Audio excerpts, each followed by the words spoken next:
સુરતના સચિન વિસ્તારમાં કેમિકલ લીકેજની ઘટના સામે આવી છે। જી હા, બિલકુલ જણાવવા માંગીશ કે સુરત ખાતેથી મહત્વની ખબર અત્યારે સામે આવી છે। સચિન વિસ્તારમાં કેમિકલ લીકેજની ઘટના જે છે પ્રકાશમાં આવી છે। વિગતે વાત કરીએ તો કેમિકલ લીકેજની ઘટના સુરત ખાતેથી સામે આવી છે। જણાવી દઉં કે આલ્ફા હોટેલ પાછળ ખાડી પાસે ટેન્કમાંથી કેમિકલ લીકેજ થતું હોવાની વાત સામે આવી હતી। ઝેરી ગંધ ફેલાતા સ્થાનિકોમાં અફરાતફરી મચી જવા પામી છે। બનાવની જાણ થતાં સચિન પોલીસ અને એફએસએલની ટીમો ઘટના સ્થળે દોડી આવી। સમયસર કાર્યવાહીથી મોટી દુર્ઘટના ટળી છે। સાથે જ સચિન પોલીસે સમગ્ર મામલે આગળની તપાસ હાથ ધરી છે।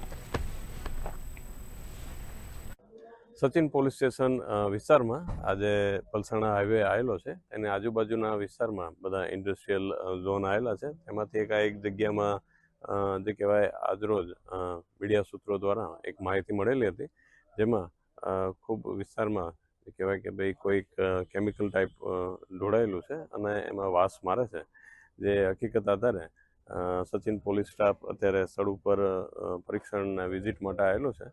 તો સ્થળ ઉપર જોતા કોઈ કેમિકલ ટાઈપનું ઢોળાયેલું છે અને એના હવે જે પ્રાઇમરી જે અમારા ઇન્વેસ્ટિગેશન કરીને શું વસ્તુ છે એનું પરીક્ષણ કરી જો કોઈ શરીરને હાનિ પહોંચાડે એવા કોઈ પ્રકારના કેમિકલ હશે અને એમાં કોઈ બિન કાયદેસરના કોઈ વસ્તુ જણાઈ આવશે તો એ મુજબની કાર્યવાહી કરવામાં આવનાર છે।